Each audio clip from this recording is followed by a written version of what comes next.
فرمایا ان کنتم تحبون اللہ فاتبعونی،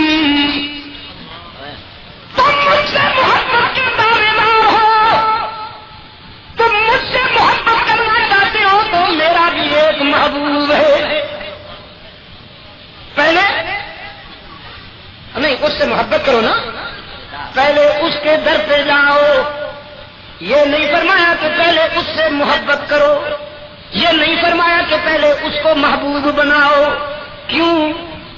شاید اس لیے کہ محمد عربی سے محبت تو وہی کر سکتا ہے، کوئی اور اس محبت کے تقاضے کیسے پورے کرے گا؟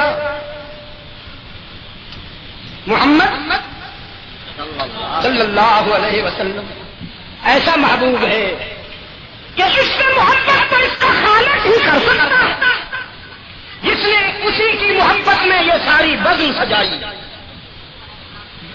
جس نے اس کی محبت میں یہ ساری کائنات بنائی اور نعمتیں بخیر دی۔ فرمایا فاتبعونی یحببکم اللہ، تم اس کی اتباع کرو، اس کے در پہ جاؤ، اس کے غلام بن جاؤ، مجھ سے محبت کے دعوے سے پہلے میرے محبوب کے در پہ جاؤ، این او سی لے کے آؤ، این او سی لے کے آؤ۔ اگر ان کی غلامی تم نے اختیار کر لی، یحببکم اللہ، پھر مجھے ڈھونڈنے کی ضرورت نہیں، میری رحمت خود تمہیں تلاش کر لے گی اور تم میرے محبوب بن جاؤ۔ اگر میرے محبوب کے غلام بن گئے تو تم میرے محبوب بن جاؤ گے۔ تو عبد المجید اس کے محبوب کے در پہ گیا، اے محسن کائنات، اے محسن کائنات، تیرے بغیر تو میری عقیدہ توحید کا بھی کوئی وزن نہیں، تیرے بغیر تو میرے عقیدہ توحید کی بھی کوئی قیمت نہیں، تو مجھے اپنا بنا لے۔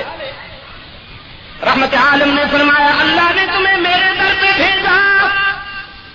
میں نے عرض کیا ہاں، اللہ نے مجھے آپ کے در پہ بھیجا۔ فرمایا اگر اللہ نے تمہیں میرے در پہ بھیجا ہے تو میرے بھی کچھ محبوب ہیں، میں تمہیں ان کے در پہ بھیجوں گا۔ من احبہم فبحبی احبہم ومن ابغضہم فببغضی ابغضہم۔ تم میرے صحابہ کے در پہ جاؤ، میرے اہل بیت کے در پہ جاؤ، اگر انہوں نے تمہیں اپنا بنا لیا تو میں بھی تمہیں اپنا بنا لوں گا۔ نتیجہ یہ نکلا کراچی کے روشن زمینوں کہ رحمت عالم کے بغیر خدا نہیں ملتا اور صحابہ کے بغیر رسول اللہ نہیں ملتے۔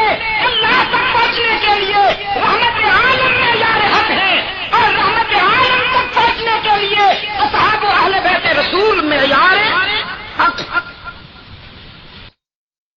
فرمایا ان کنتم تحبون اللہ فاتبعونی،